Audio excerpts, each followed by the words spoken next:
This video is best enjoyed as something that is running in the background whilst listening to it. So go and load up your favorite game, get yourself a drink, and go ahead and listen to this whilst you're just enjoying yourself. In the meantime, though, this is something new, something fresh, new format, at least for this channel. And if you enjoy it, make sure that you leave a comment below because, well, if you want to have more of this, I will need some feedback on it. So feel free to let me know what you think. In addition, if you have any questions to Stephen Muray or anything based on what has been said in this particular podcast, feel free to add them there down as well, because we may come back and do a follow-up on this and basically follow up on your questions. If you don't want to listen to the introduction to this, here is a time code that will take you immediately to the meat and potatoes of the game design of the upcoming update in Stellaris. Thank you so much for watching and enjoy listening in. Thank you so much for joining us here. We've got something special today. It's rather interesting. Over the last few weeks, I've been talking to some people behind the scenes, and it's like, you know what? We've got all these dev diaries coming up. I've got some questions for the developers, and today I got Stephen Muray with us. Now, Stephen, you are with us today to talk about some of the dev diaries you've been laid out. But first of all, I want to get the lay of the land here. Who are you? Introduce yourself. What is your history, and how on earth did you get stuck doing programming for a little company that is now not so little anymore in Stockholm? Well, hi, I'm Steve Muray. I'm a ladron on the forums. I'm a game designer on Stellaris, Greco senior minion. Let's see, I've been in the industry for about a little over 20 years now, so sometimes I'm old and crotchety and cranky and stuff like that. Let's see, how did I come to Stockholm? I wanted to, really. That's the weird thing. I was perfectly happy with the stuff that I was doing before on MMOs and mobile development, but I had the opportunity to come work on the games that I played. All right. And boy, did I play Stellaris and CK. So you've been in the biz for 20 years, you're saying right now. So what kind of stuff would we know your work from, for those of you who have been playing video games in general? Like what kind of titles have you been working on? The one that I worked on the most is Dungeons and Dragons Online. I was the lead systems designer for that for 7 years. I was working on AI and things like that before that. I've worked on a couple of mobile titles after the MMOs, Batman Arkham Underworld, and Game of Thrones Conquest. Oh, okay. As well as a couple of unreleased titles that were kind of fun. All right. I think I remember Game of Thrones Conquest back when people reached out to me to do videos on those, and I told them, no, that's probably not a good idea. That's all right. Yeah, no worries. No, it's just more a case of, it doesn't really fit within the context of the channel. I'd rather have you guys come on board and talk about things, so don't you worry about that. That's all perfectly fine. When it comes to your day-to-day stuff right now, we're in the middle of a... I can't use the word due to YouTube's related stuff. However, we're currently in a quote-unquote situation globally. And obviously this kind of impacts your work. I was reading some stuff that Ebba said, that's the CEO of Paradox, regarding working from home, as well as future stuff that may or may not be happening, stuff that all popped up during the Paradox podcast. How is your day looking these days? Like, you get out of bed, you get dressed, you get breakfast, you start programming. What's the workflow here, and how do you actually interact with the team on a day-by-day basis? Because I can imagine that over the last year or so, it has been challenging. Oh yeah, it's tough sometimes. Well, first, it's all a haze before coffee, but cold brew and iced coffee carry me through the week. Yeah, it's very easy to miscommunicate and not even notice that something needs your attention because you're deeply engrossed in other things. But let's see, you asked about my day. So usually in the morning, I'll catch up on, what the conversations that have been going on Slack over since the last time I signed off. Skim the automated testing reports, because those will give me an early indication if I did something either wonderful or horrible the previous day. And then decide on can you delve a little bit deeper in these automated testing reports? Like what? Oh, yeah. Like what would be the thing that you're looking for? So there we've got, in the automated testing reports, we have the computers running single and multiplayer games overnight, and I can skim through a bunch of data like what is the average number of pops per empire that were created, what were the average fleet sizes, hey look, the crisis annihilated everything, what is the average time per daily tick. That's one that I'm super concerned about, especially since I've been doing a lot of changes to population and economy. How long the error logs are, how many asserts we had, all sorts of just little technical details that may or may not be useful by themselves, but in aggregate, they can tell you very interesting things about, it's like, oh, it's been a major benefit to some of this economic testing that I've been doing, because every little thing that you touch affects so many other things. The halo effects are wild. So reading through these reports, I get several of them every night. They can give hints as to what I may have done wrong or what I should look at next. I have a sort of shocking amount of freedom in my day-to-day direction. So a lot of times the information that I pull out of those reports will dictate what I'm going to be working on that day. All right. So basically it has to do with all the stuff that you've worked on throughout the day before or whatever the week before. Do you have a team to work with directly? Is there a group of programmers underneath you? Is there a group of scripters assigned to you that tweak values within the code? And also, again, if so, how does it work working remotely? Do you have like task groups, or do you operate more independently? Like, what's the story there? So there's a lot of cooperation involved. It's not like, the groups are beneath me or anything like that. Where we generally have major feature groups. Like, hey, we've talked about some of this. So like 2 of the feature groups that I'm working with right now are Intel and espionage. We've thankfully mentioned that in the last dev diary, so I can use the word.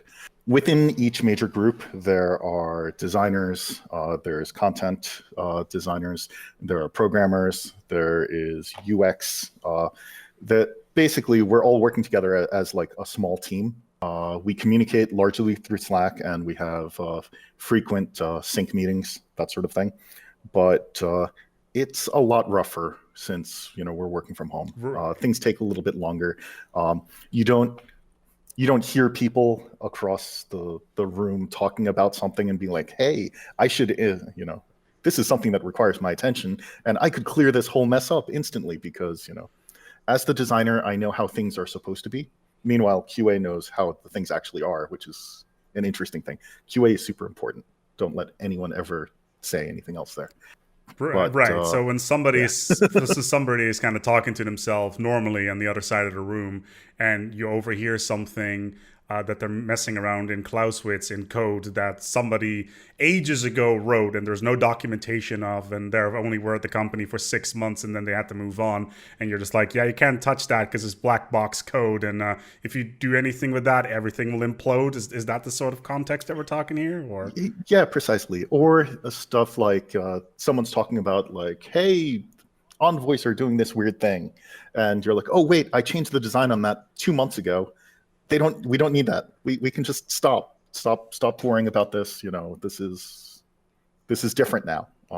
So like you lose a lot of that sort of just sort of organic nuance. Yeah, that's a good word. Yeah. So sometimes things get done that aren't needed. Sometimes things just aren't quite as clear because while I love text communication and things like that, it doesn't always catch everything. And there are so many meetings during the day that you can't constantly be doing, making sure that everything is face-to-face voice chat sort of, or like it's online meetings. It's not like you're in a Zoom call or a Slack call 24 hours a day or 8 hours for the workday to get together with exactly with the team and basically just do live feedback and work on whatever you're working on, because interruption is also really, really annoying. So you're saying though that because of how things have been developing the last 12 months, a bunch of deadlines and targets of expansions and whatever is coming up in the future has been pushed back by, say, a month or 3 due to delays? I'd say that things do take longer. They definitely do take longer. But we've had a lot of support from everyone up above. They recognize what's going on and how difficult some of this stuff is.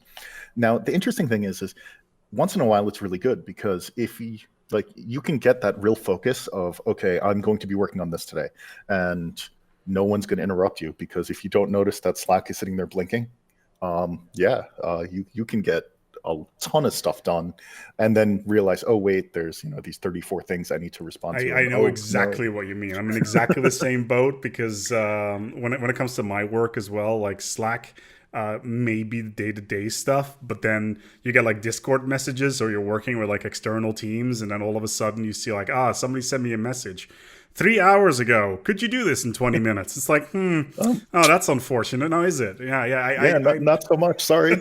I see what you mean. That's it's really, really frustrating to work in this particular environment, and I totally understand where you're coming from. Then, still though, working on the project in general, or like, how do you guys refer to it? Like the project or the game, or what's the? Yeah, it's the game. It's the game. Okay, so you came on board at the end, or like halfway through the development of Ancient Relics. Just in general, I'm not a big fan of Ancient Relics by myself. Just making sure that is for the record. And then after that, you worked on Lithoids. Now, Lithoids came out, or at least it came out just after PDXCon from last year. At PDXCon, we were utterly crazy and decided to push the button while we were there. Oh, okay. So somebody went over on the Steam button and hit the release. Okay, that's. Hope this works, because we don't have an office right now. Yeah, that was a problem, especially considering we were on the outskirts of Berlin somewhere, and that was a bit of an interesting scenario. Regardless, though, you worked on that in quite a substantial way. Now, obviously, for those people that are watching, Lithoid Species Pack were historically associated with things like chipsets, portraits, music, that sort of thing. Pure cosmetics. And then you came in and said by yourself, well, this just won't do. Exactly. Like what I ruined everything. Yeah, what did you do? And how much has this particular move impacted the development of future things? Because I can imagine that setting a precedent of what you did may cause some problems in the future. Oh, yeah. So basically, I started in April of that year. April 1st, I was the April Fool's joke that just, never went away. I started doing some stuff on Ancient Relics, because that was currently in development. The secrets of the precursors were my first non-bug fixy sort of thing that I kind of did on my own, mostly because I wanted to do more stuff with minor relics. Then summer hit, and while the others were doing their experimentation, I also wanted to do some experimentation. And one of the things on the wouldn't it be nice list that we had was, would it be nice if lithoids consumed minerals instead of food? Because if it was just a purely cosmetic species pack, there would be no game effects for it. I also wanted to get my hands into the code base and just kind of root around in there and get familiar with things. So I started working on that. I made it, and I'm like, oh, isn't this cool? And wouldn't it be cool if they also had some traits? And then wouldn't it be cool if you want to see a producer shudder, you say the word scope creep? And I had this great idea. So was this Jamie at the time, by the way? Because I don't see him. I don't see him shudder very easily. But that Aziz guy, though, I was about to say. Working on this. No, they were very supportive, and they thought it was cool. And we did bring up that, okay, this might set a precedent where all of the species packs need to be, beefier. And they might not be just purely cosmetic things that we can do on the side, because we'll need to have either content or game design deeply involved in this. And we're like, well, we can see how it goes. And people really liked it. People loved the lithoids. It also gave us a chance to inflict hundreds, if not thousands, of puns upon the unsuspecting galaxy. Oh, yeah. It was rock solid. Oh, yeah. I was pretty happy with it. Now, the interesting thing about it is, okay, so this set a precedent that species packs that have mechanics are better received than ones without. I mean, that's sort of obvious. You're getting a bigger bang for your buck there. So when we did Necroids, we were busy discussing, or this brought up the discussion of, should the traits be restricted to the phenotype like we did with the lithoids, or should they not? There were a lot of arguments for and against. And at the time that we launched the Lithoids, a lot of people were like, hey, why can't I have my fungus eating minerals too? It just happened to be the way that I set it up. At the time, I was also thinking that modders might be able to take advantage let's not get ahead of ourselves. We'll talk about that particular one. We'll talk about that particular one later. Let's put a pin into that for now, shall we? Like stick. Let's put a I think. Regardless, carry on regarding the business side of the issue there. Oh yeah, that.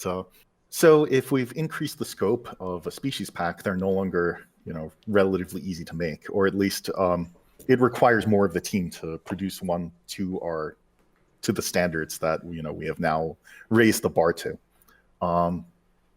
In the end, everyone was like, okay, well, let's try it anyway, see how it goes, and it went really well. So I think that this means that all of the species packs going forward will likely be a little more substantial than Plantoids or some of the other old ones. Humanoids. No promises, though. Obviously. No. I can never make any promises for what the future holds. Aziz will strike that down. I know what he's like. He's you tell you the best part of working with Aziz. Aziz is, by the way, he's the lead producer on Stellaris, if I'm not entirely mistaken when it comes to his title. Yes. Mm-hmm. Aziz, when I started working at Paradox, Aziz came on board as well around that time, and at the time he was hounded by Aziz Light jokes. I don't think that has changed. For those of you who don't know, that's a Fifth Element reference. Just you're going to get Fifth Element references. Yeah, well, of course. But if he doesn't like anything, he will strike that down with furious anger. Like, oof. Gotta meet those deadlines, right? And stay on budget. That's important stuff right there. Update your hours. Exactly. Update your hours. Yes. This is the thing that I am the worst at, by the way. Well, isn't that more of an HR issue then, though, or? Oh no, like how in like the Jira planning and things like that. How long do you think you're going to be working on different things? Right. So stuff like that. That's like also ties kind of into the crunch discussion, I would guess. Like unallocated time makes you feel like, oh, they managed to do this much work in this much time, and then there's unallocated time, and then all of a sudden there's a project with a larger scope and with the same amount of hours attached to it as the last time, and you're never going to be able to squeeze all that stuff in. Yeah, people like me make planning hell for the producers. And that's perfectly fine, if that works. If you don't want to make that work in your day-to-day life, then that's perfectly fine. Anyway, we are now 18 minutes in. I think it's time to talk about the thing that we actually came here for. I think it's just about time. Dev Diary 190, 191, and then 192. So we've got a couple things here. Industrial districts, colony automation, transit hubs, initially was the prototype version, and we'll talk about that shortly. And then the pop growth, as well as what the final version of the automatic pop migration may or may look like, because hot code will always be hot code. Anyway, we've been talking in the past, at least you've been talking in the past, about the new industrial districts, the 5th district. The real question that really cooks in the back of my head here is these are economy issues, right? You've come to a solution, you've gotten to a goal. So what was the initial problem here? Was the alloy and consumer goods system not good enough as it was? What was the drive to change this particular thing? Was it pure performance? Was it economy? Was it just the gameplay loop not working out? What was the main idea here? This was a change that involves a huge number of systems that are tangled together pretty extensively. Subjective feel, desire to reduce micromanagement, quality of life improvements, performance, ease of automation, all of these kind of went into it to different degrees. We've talked about industrial districts before. During my first summer, we felt that there was some potential there, but we needed a lot more time to make it actually work. Dev Diary 152, I believe it was, where Grekov talked about how he liked the way the Ecumenopolis felt with the resources coming from the districts. In that, he also talked about some of the experiments with the building slots that also came in with these changes that I've been working on. So basically, it didn't work out very well at the time because we were like, there's potential here, but we need another several months to make this work. And it's been sitting there in the back of our minds ever since. So it's been an ongoing process, basically. Oh yeah, this was one of those. It's been sitting there. We liked the general feel of getting more of the physical resources from districts rather than buildings, because of how it felt when you finally got a city planet.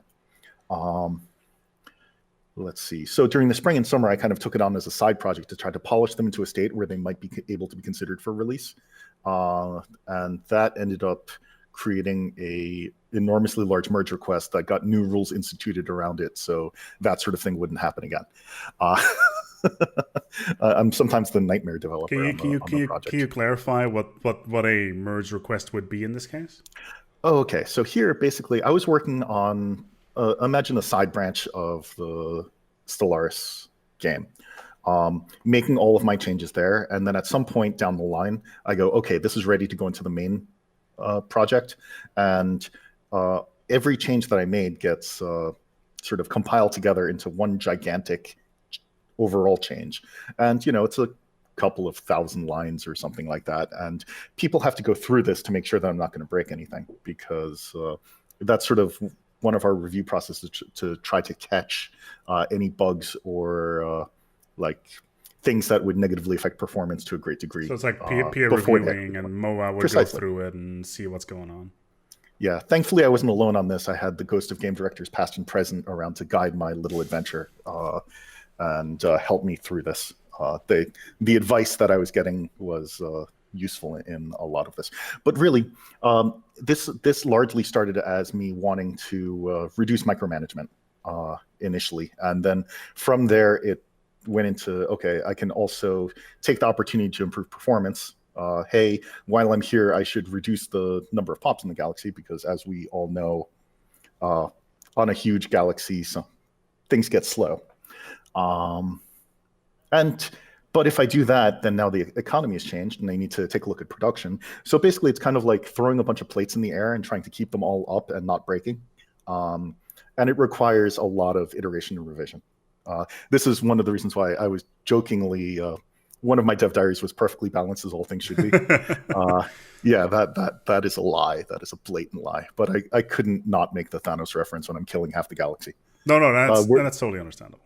I've eased up a little bit since then. I think we're still at a 40% reduction or something like that. But So when it comes to the system, like you mentioned, the joking, quote unquote, perfectly balanced, etc. In a system like this, nothing is technically going to be balanced, right? You're not balancing for the sake of balancing. You're balancing for the sake of fun, I would guess. At least that's the terminology that I always use. Yeah, I think that generally the qualitative feel needs to win if the two are in direct opposition of balance for balance or balance for fun. I need things to feel right rather than, I don't like leaving blatant X points around if I can close them pretty easily. But if there's a question about something being enjoyable or something being right, this is a game. And I need to make sure that the majority of people are enjoying this. There are people who are so good at this game that I cannot challenge them. Thankfully, we have a huge community of modders to help challenge those people. To make things even more horrifically unbalanced. Yes. And we can do stuff like add the times 25 crisis and stuff. Oh yeah, of course. And I think that video has like 100,000 views on it when I did something on it, and then people are like, are they out of their damn minds? It's like, yes, burn it all down. This is gonna be great. But yeah, no, it's totally understandable, right? You don't want to. You're not working on something like StarCraft, which has an established competitive scene where everything needs to be balanced down to the T, where it may not be optimal to.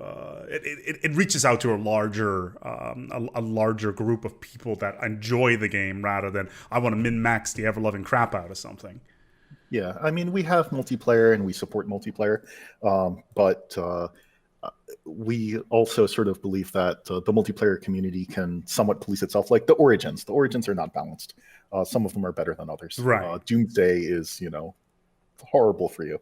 I don't know. You can work with it. It's Ringworld. That's the problematic one for MP, I would guess. Oh, yes. Or Machine World, for that matter. Yes, some of them are also much more powerful than the other ones. The remnants are also pretty good because of the early Acumen Monopolists you can get there. But yeah, they don't compare quite to the Ring World.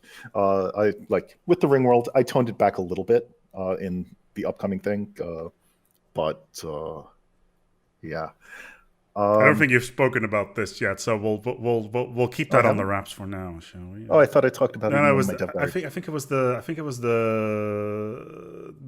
Voidborn stuff mostly. Oops. No, doesn't matter. Okay, I thought I mentioned the Ring World It's habitability thing. it's okay. It's okay. So, just to quickly tie back regarding the industrial districts, they were on the table for quite some time. They were thought about, and back at that point, you were only with the company for like a little while back in Ancient Relics, and LeGuin had been launched, Megacorp had been launched, and the project lead was being handed over. It was no longer Martin. It moved on over towards the next person, and all of a sudden you have this small but very vocal group of people that are like, where are the tile, why are we no longer using the tile based system within our economy? And on top of that, the game is now running slow. So how do you deal with this sort of feedback from the community at large that is like, okay, so I've inherited this system from the previous update.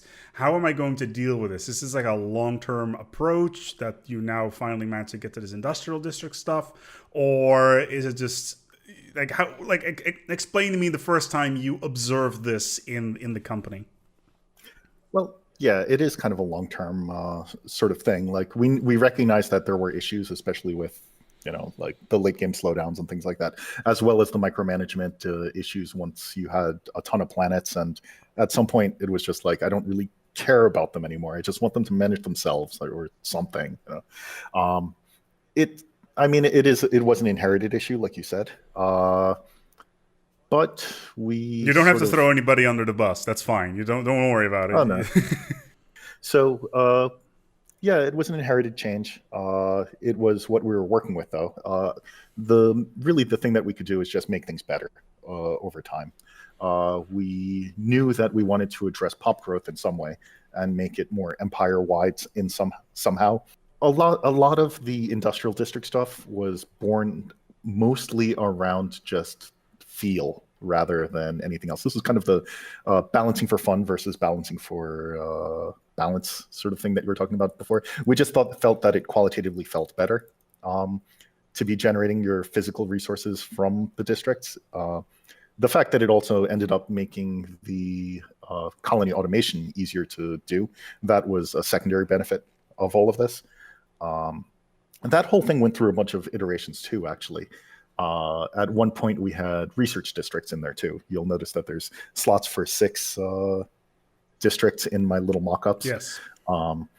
But we eventually decided that that would suggest that Unity and other intangibles should also be coming from districts. And at that point, the buildings become less and less relevant. So we decided to keep intangible secondary resources as buildings, but the physical ones as districts, just sort of as a general rule. Right. Of course, I immediately break it when you look at build a habitat or something like that. But Well, in Habitat, you can probably like justify it because the whole planet is custom, so it's not yeah, necessarily a exactly. natural resource to a certain extent, and everything is coming from space anyway at this stage. No, but I totally understand where you're coming from with this. Like, I think Martin at the time also said, like, making buildings for research because you're mining for physics research in this mountain or something like that doesn't really make a whole lot of sense. So having a Yeah, dedicated it just building, feels weird. yeah, exactly. So there's probably quite a lot of prototyping with this stuff going on. You already mentioned the research districts, etc., which are in the game to a certain extent. However, has anything been built at some point that you can talk about, but was just like, this is absolute garbage, or this is not going to work in our system, and we've spent like 2 months on this, but it's time to cut our losses and move on to with something else? I mean, that is sort of how this came into existence. That's why I was working on this separate branch where I could make crazy wild changes and just see how they worked, and then be like, nope, never mind, that was a terrible idea. Even back in 152, we talked about how at one point we attached a lot of these to the buildings would add jobs to city districts. That was an experiment that we ran. So when you built a research lab, it didn't actually produce any jobs on its own. It made all your urban districts have researchers attached to them. This ended up causing a weird sort of situation where you would build a district or build a building, and suddenly you would have a ton of empty jobs. Right. And they're all specialist jobs, which means that because they're all moving in from the worker Now jobs. we're starving. Yes.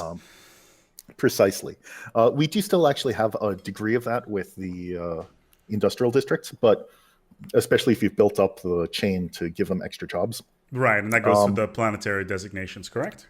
Yeah. Well, you can build the current forge buildings instead, add additional metallurgist jobs to the industrial districts, and with the planetary designation, you can shift the consumer goods producers over to alloy producers if you want a planet that is just full of nothing but alloys. We've in this upcoming update, we'll have several of the buildings adding additional jobs to the base districts, and that can make a jump in free jobs when you finally build a district, but it's more of a tolerable level. With that original experiment where it was like every city district will provide you one researcher.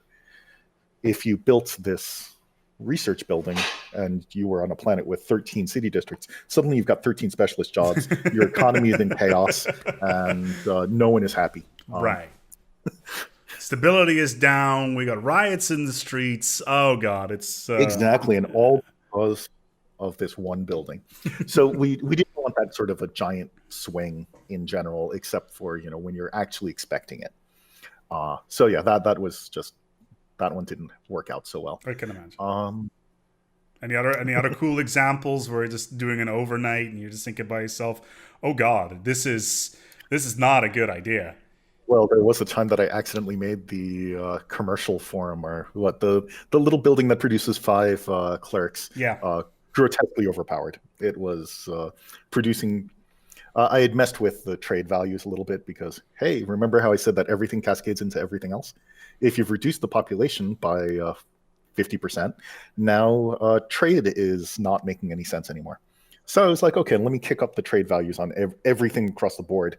And suddenly the building that is providing you 5 clerk jobs is, shockingly good.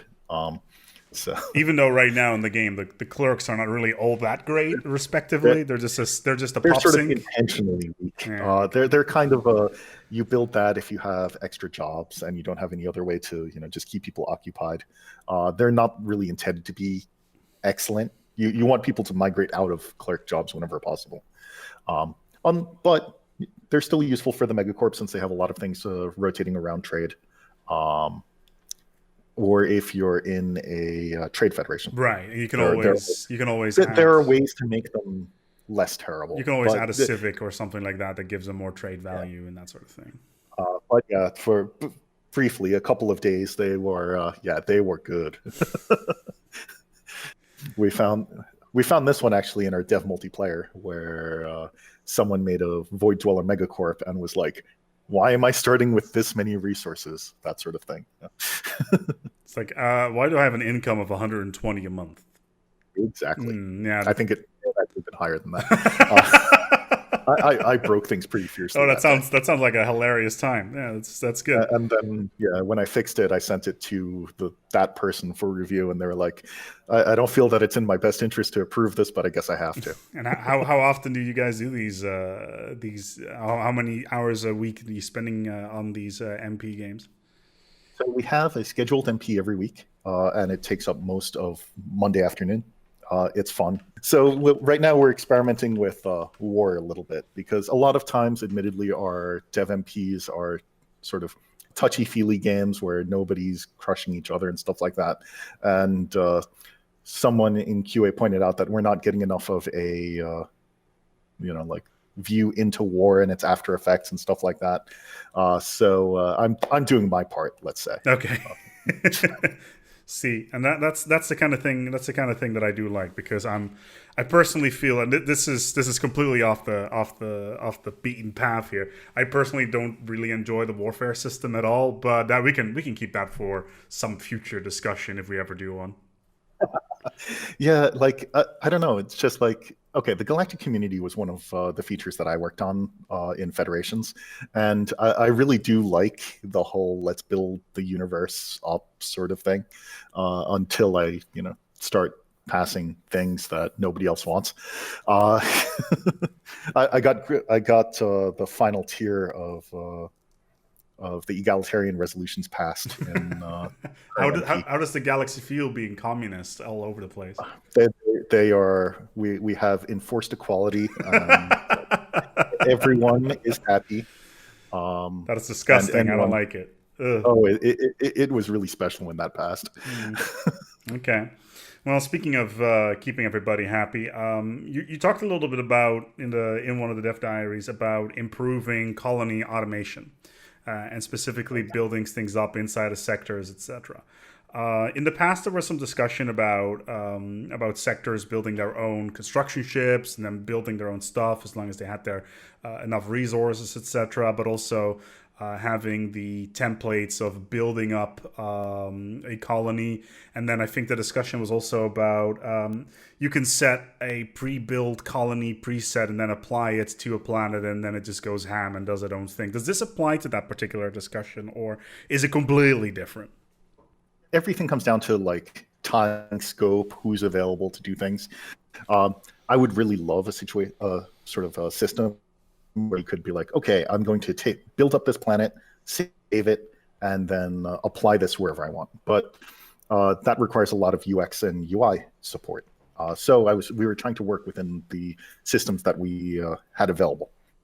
Um, I wanted to reduce the late game micromanagement because in some of these games, or the single player games that I play, I, to be honest, after I took a bunch of planets and stuff like that in a war or something like that, a lot of times I wouldn't really want to deal with them towards the late game. It's just like, okay, I want another Forge world, I want another generator world, that sort of thing. But I'll just build a couple things and then forget about the planet until it's got tons of unemployment and Right. is starting to be ahead. Everybody's Um, upset. There's buildings broken Everybody's down. I don't upset. want to deal with this. Exactly, chaos. So I made the crazy decree one day that colony automation should be good enough that if I set a planet to a certain designation and push that button, it be a reasonable facsimile of that. When I look at it again 20 years later. Simultaneously, another designer got fed up with sector automation and started working on that. I actually ended up stealing his building upgrade logic because it was better than the one that I had. Fair enough. It was real good. Uh, like he was checking to make sure that there would be people working the buildings and stuff like that. Uh, it was good stuff. So yeah, to put sort of my money where my mouth is, I was like, and in the next several multiplayers, I'm gonna play the entire campaign using nothing but planetary automation. So at that point, I had to make it good. Of course, since I'm the one generating these planet templates, it is going to basically do what I would do in those situations. So I guess cheating a little bit there. But I learned a lot about this and how several of the options that I had were exactly in how they were. Yeah. Basically, I'm pretty happy with the new colony automation. I will take a planet, I will set it to Forge World and hit automate, and it will go and it will make a Forge World that is, reasonably okay.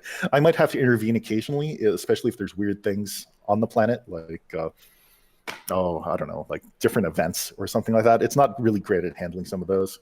And I tend not to run it on my capital system because that's where I deal with, here are emergency things that I need to handle. Right.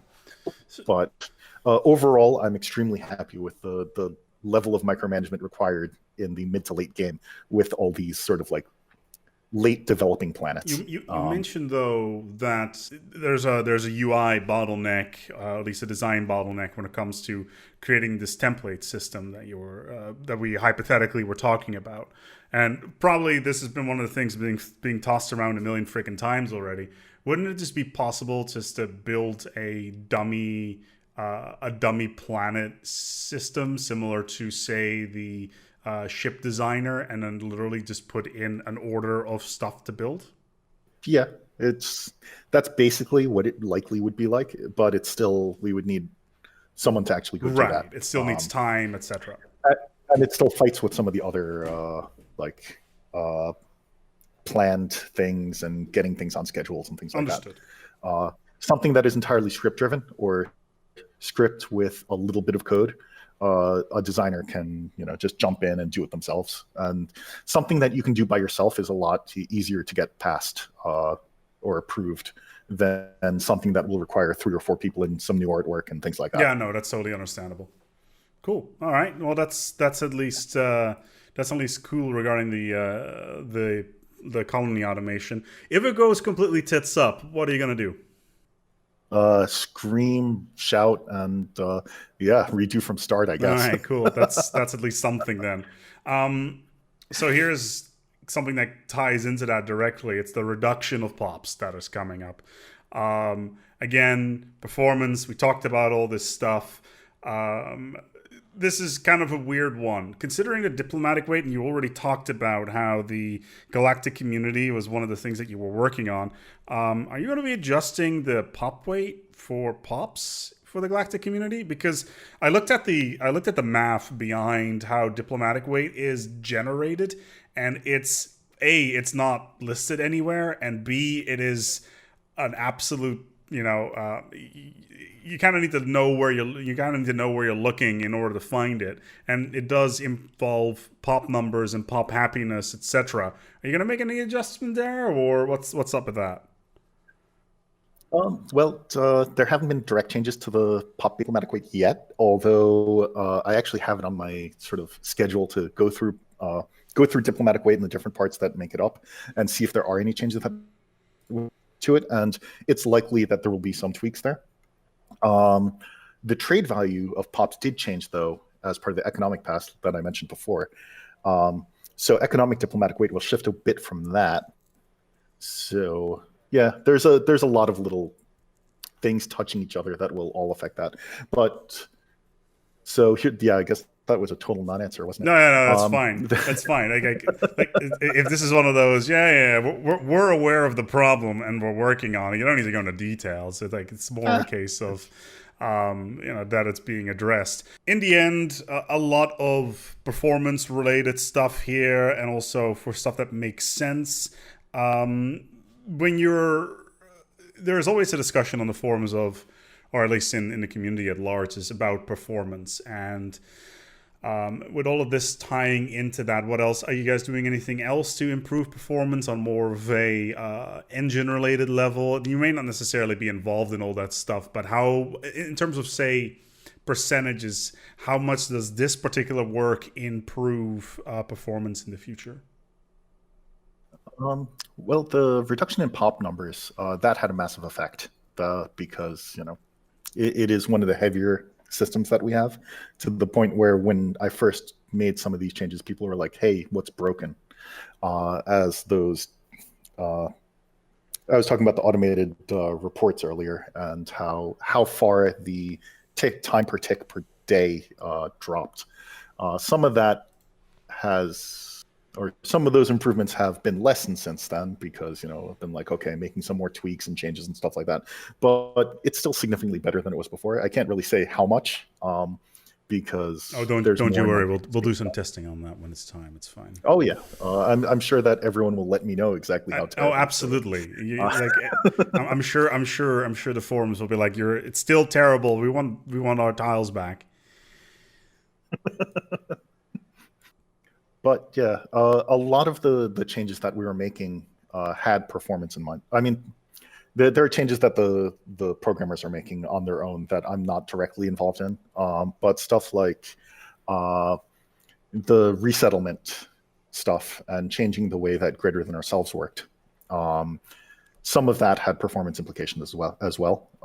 I was always a little bit terrified of greater than ourselves because it was extremely limited in scope because of that. I was erring very much on the side of caution because I was like, okay, so we're going to only resettle workers or simple drones, because since they can promote to any job on a planet, I don't actually need to look at the target planets to investigate, what jobs are available there. Just there are free jobs on this planet, therefore I can send this person there, and it should work.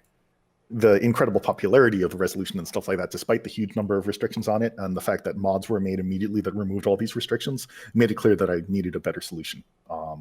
So we had the transit hubs, which I proposed originally. In one of those dev diaries, I laid out, here's my plan. I really like doing dev diaries a little bit early in the system, because that way I can take feedback into account. Yeah, yeah, I noticed that. It's interesting to take a look at your prototypes and then literally ask for that feedback and see if it actually works. It's like a peer review almost. Kind of, because it became pretty clear that the proposals that I had, with the restrictions that I had placed on it in order to address a lot of these performance implications, were not sufficient for what the community needed or wanted. So there were a bunch of comments in the thread, and some of them made me think. And the proposal that I eventually came up with and showed in the second dev diary was totally different, and it wasn't exactly what anyone had suggested, but it was one of those things that people said something that made me think of something, and then from there I made another sort of leap of thought and ended up with this current system, where the planets would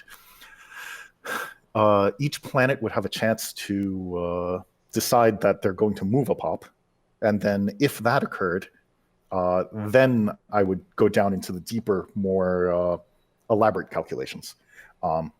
So that chance is sort of a break on the system, and also makes it less likely that we'll have multiple planets deciding, hey, let's move pops simultaneously. Right, and it also doesn't impact performance all that much, because the dice roll has to happen first, and if it goes to precisely. The first thing that happens is I'm taking a look at how many pops are on the planet that are unemployed and things like that, because having those heavily modified the roll. If you have 2 unemployed pops, your chance to move is doubled. So, because I didn't have that in my original passes, I do a lot of iteration and a lot of changes based on each of those versions, and eventually I come to something that I think feels roughly correct. And I'm not afraid to throw away things that I've done that aren't working, which is, chaos. Right. Well, there's nothing wrong with a little bit of chaos every once in a while. Remember, it's a ladder, so it's kind of important that we embrace it. It's important that we embrace it. But yeah, chaos, it's a ladder. And then in the end, you ended up with the current system. How hot is this code at the moment? How heavily is the tweaking still? That one's stabilized pretty much. I'm still likely going to experiment with different initial values. I think right now we have it at either 5 or 10%. I don't remember which one is the one that I mentioned, dev diary, and which one it is right now. But I'll be experimenting with those and shifting them back and forth. Maybe it'll end up at 7.5. Maybe it'll end up at 9. We'll figure that out based on playtesting. Don't you worry. In the end, it will always be wrong. It's fine. They'll let you know. But it's okay. I've made a point of putting all of my numbers into defines, so you guys can go change it yourselves. Oh, that's good. That's good. That modability is always nice, right? Yeah. Oh, that's good. In fact, with the pop growth, I explicitly added a define that is utterly useless to me, but say if you have a megastructure that has infinite districts, you might need that. So, is that an LeGuin reference right there? The gigastructures, by any chance? Yeah, the Birch World. Yeah. The pop growth system would have totally broken without it. So. Apparently, I had a chat with LeGuin about that. Apparently, he did not necessarily write the code behind that thing. Apparently, it's quite big, because it needs to take pops, and then when there is a pop available or a certain level of pops, it will just randomly grow a new district slot. It's really weird. I'm not entirely sure how it works. There are some mods that are so creative with how they work around things, like carrying capacity was one that I was looking at, and I'm very impressed with the amount of work that went into that thing, and saddened because I could do some of the things the workarounds that they had to do by just I mean, I was experimenting with the logistic pop growth formula Okay. at one point, and I still have parts of it. There were issues with logistic pop growth that, like, even when I mentioned it in that dev diary, people talked about how with the current capacity mod, they would find that it highly incentivized manual pop resettlement because you wanted to get enough pops onto a planet to get past the lower end of the curve, and ideally you wanted to have them right in the middle of the logistic curve because that's where you're getting the greatest bonuses.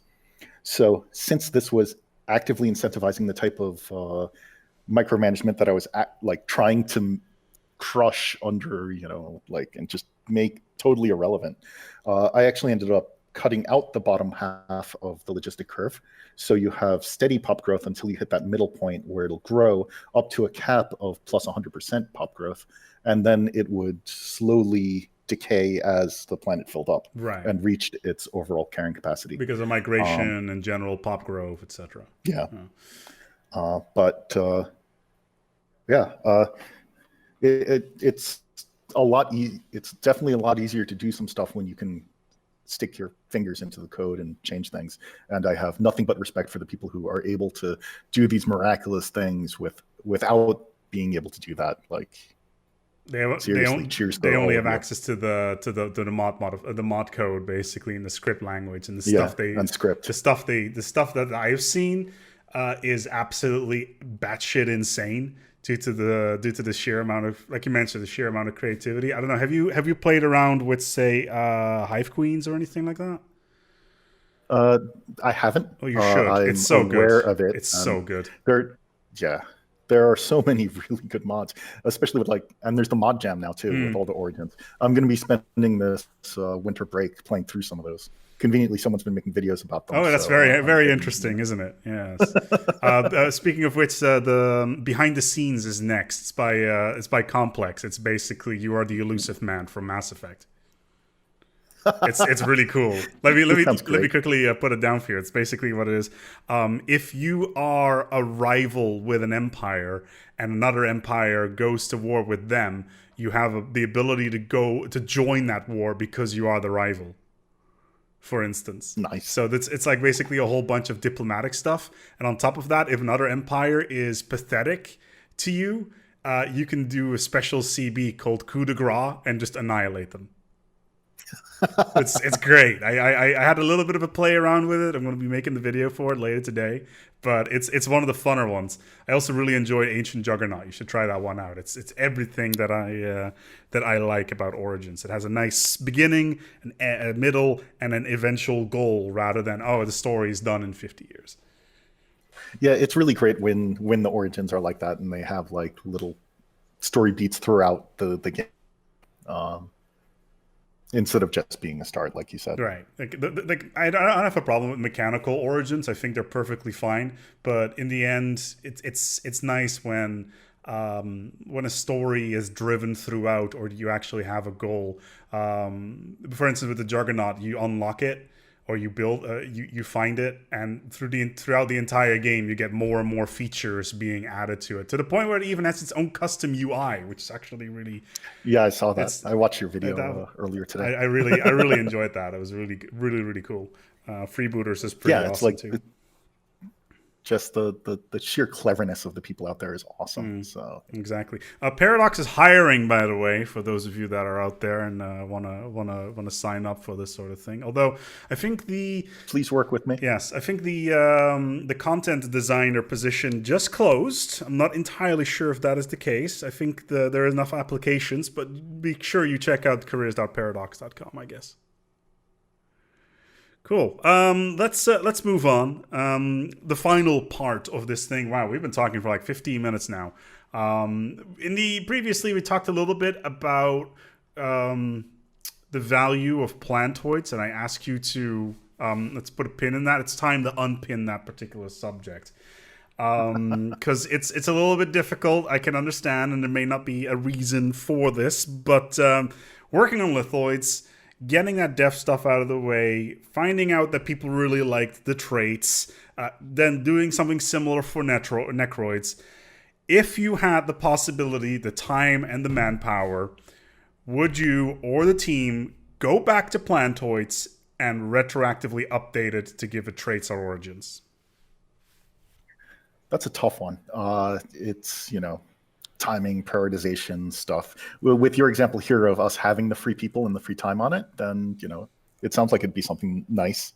It's the type of thing that I think would end up as like a personal development project on the side, most likely. Every month we have some time to do our own thing, and sometimes those things go into the game. Can you give an example aside from Lithoids? Well, yeah, Lithoids was more of a ramp-up project that I was kind of doing on my own. Some of the stuff that was in the anniversary update was sort of these like side projects that people were just kind of doing. That's why it like little bits of it seemed a little bit disjointed, like some of the habitat changes and things like that. And let's see what else. I'm currently working on an origin of my own, but that hasn't gone live yet. Well, we'll keep an eye on that for the future. Can you lift a little bit of the current a little bit? Does it it's another challenge origin. Oh, let's put it okay, that way. that's fun. It's pretty awful in some ways. Let's see, in my origin, I've made a couple of changes where you don't start with some essential texts that starting Corvettes because you don't know how to build them yet. But that's all I'll say about that for now. All right. So anyway, back to that. It would be so going back to Plantoids and adding something to that. We'd bring back the question about should traits be phenotype locked or not. I'm not sure. Depends on the ideas that we had, and like there were so many arguments for and against it when we did it with the Lithoids and not with the Necroids. Like with the Necroids, we just knew that those cute foxes, they had to be able to animate the dead, so they couldn't be Necroid specific. Fair enough. Okay. I mean, you look at them and those cute little eyes, you know that they're evil deep down. Oh, they're grave robbing, all right. They're just yeah, absolutely. Like those guys, I don't know. They're always fanatic materialists when I play them. There's no sanctity. Are you saying that the power of being like a necromancer is materialistic and not spiritualistic? Oh, wait, yeah. Really? I don't know. That power needs to come from somewhere. Okay, maybe not. Yeah, okay. The death cults and stuff like arguments that. Can be made. Arguments can be made. Carry on. So I think that there's a lot of potential in phenotype-based traits, but I'm also concerned a little bit about like additional complexity, like why, like looking at it from a new player, it's like I click on the Plantoid and there's a couple of traits, but when I change my appearance to something else, the traits are no longer available. I know I did it for the Lithoids, so it's like a little bit of a hypocrisy there.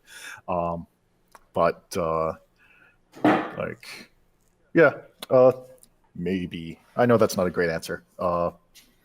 It's totally the answer I expected. It's the best answer I can give. It's as political as you could be. It would be a great mod. Yeah. In fact, I think there is a mod that gives Plantoid some traits. Yes. I think somebody once made one called Biohives, which basically did the same thing, but for hive minds, basically being able to build with food. That also kind of ties into this. Hive Queens is another one that really, really ties into this, where you build everything with food, which I think is great. It's really, really fun. That does sound like a lot of fun. Yeah, it's basically the idea is that everything costs food, and ships cost less alloys as well as less and a similar amount of strategic resources, and your ship set is automatically changed to that of the Scourge. Nice. So you get all the cool ships out of it, which I think is really fun. And then on top of that, they have another civic, which is where you abduct pops. And then basically they're very similar to Necroids in that respect. You abduct pops and you lay your eggs inside of them. And then your pops hatch from the pops that you've abducted. That was one of the other reasons why the Necrophage origin is a little bit vague about how this actually works. Right. Because we wanted to let you sort of build your own story around it. Fill in the blanks. Exactly. Are these voluntary things? Are they mind controlled in some way? Or, yeah, especially if you're purifier or something like that. True. Then it's definitely not voluntary. Oh no, absolutely not. But the other thing that they actually did was they actually added a type of subject empire to it as well, which was a blood tributary. So basically, the idea is that if you are a blood tributary under this parasite empire, Are you providing pops for them? For every single pop that is born. Either every year you get a certain amount of pops. They've got 3 different versions. So for every pop that is born, you have to hand over a pop. For every 2 pops that are born, you have to hand over a pop. Or for every pop that is born, you have to hand over 2 pops. So you can either destroy their empire by staking all their pops as tribute, keep them stable, or let them grow. It's great. It's a really good system. That's fantastic. That's you should really try it out. It's really good fun. But yeah, you kind of already answered some of this stuff regarding the phenotypes and mods and all that stuff. I was going to ask something about, hey, can all the other phenotypes please have some traits as well? Say, hey, the avians can they're like light boned or something. They don't really work on heavy planets or heavy gravity, etc. And I think there's so much potential in all of these. But I think mods are probably a better way of going about it. I was pretty much expecting. How many people are on the team right now? Oh, I have no idea. I haven't been in the office in almost a year. Give me a ballpark. like 40, 50, 30, 12? It depends on if you're looking at the core team or not including the art department, because they cater to everybody. Okay, so let me count up real quick. Yeah, probably about 30. All right. 20 or 30. Cool. All right. I mean, depending on how you count, it can go up to significantly more than that. Well, yeah, clearly, because QA and all that stuff as well, I would guess. I counted the embedded QA. Oh, okay. That's embedded marketing. Because they are definitely part of us. Okay. And then to wrap all this stuff up here, you mentioned some stuff about mods and that you've been playing around with in the past. Do you ever? You also looked at some of the code and stuff like that. Do you ever go into a mod? And this is a highly subjective question. You don't need to answer this in any way, shape, or form. Do you ever go into a mod and be like, "Wow, that's a really cool idea. I'm gonna take it. I'm gonna put it into the main game." Has that ever come up? Because technically, from a ULAP perspective, Paradox owns what is on the workshop, regardless of who created it. Sure, there's some legal mumbo jumbo that we can attach to that from whatever perspective. But has there ever been an idea on the workshop where it's like, wow, this is much of a better solution than we've come up with? We're going to adapt this idea and then implement it in the game. You don't need to mention anybody. You don't need to name anything if it is the case. But has this happened? I haven't directly done anything like that. I mean, if I play with occasional mods and things like that, like some of the total conversions and things like that. And then there's like the ones with huge amounts of content like planetary modifiers and gigastructures. But I don't think we do that without contacting the mod author and, talking to them about it, see what they feel about it and things like that. We tend to sort of stay out of the circles that the mods are in a little bit. I mean, yes, we're going to keep making megastructures and things like that, and some of those might overlap some of the gigastructures, but it's not like a one-to-one sort of thing. I think I'm doing a logistic curve in the pop growth system, and that overlaps a lot of the stuff that's in the carrying capacity mod, but I didn't actually use any of their code or anything like that to do that, or their scripts, because it's different enough that, like, they're both logistic curves, but it's different enough that it's not the same exactly. Right. And you can do it in C++ rather than into... Yeah, I can do it in C++, which makes it a lot easier than having to actually do it through planetary modifiers and things like that. And oh my god, that was such an impressive mod. Stephen, do you have anything to add before I turn off the lights? Oh god, on the spot. Think of something cool to say. I don't know. It's like I get to work on the game that I love to play, so it's kind of like a perfect sort of scenario. I like interacting with the community and the people and hearing what they have to say. That's why I like throwing up my crazy ideas when they're half implemented. and then radically change them based on the responses to the threads. I hope that people enjoy that sort of back and forth. Yeah, because I'm going to keep doing it. Haha. All right, that's fair. If at some point in time, well, obviously the video is going to go out at some point.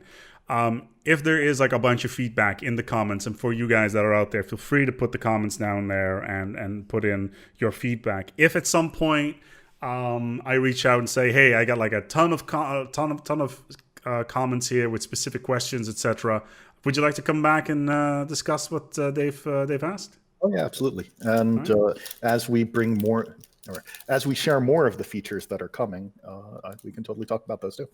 Sweet. Then I will be in touch then to see whether or not this is something that is interesting in the future. But in the meantime, though, thank you all so much for watching. It's been the first time that we've done something like this. It's pretty exciting to have the developers on board. In the future, I want to try to get some other developers on board. Not that, Maria, like Mr. Stephen, etc., is not the only person I don't want to talk to. But still, there's other people out there, and exactly. I really appreciate you for coming on today and making be so nice and clear about everything and explain why the things are the way they are. It's a 1 hour long video at this point, so I do hope that you've enjoyed our discussion. I know it's your holiday as well, and thank you for handing your free time to me in these pre-Christmas odd days off.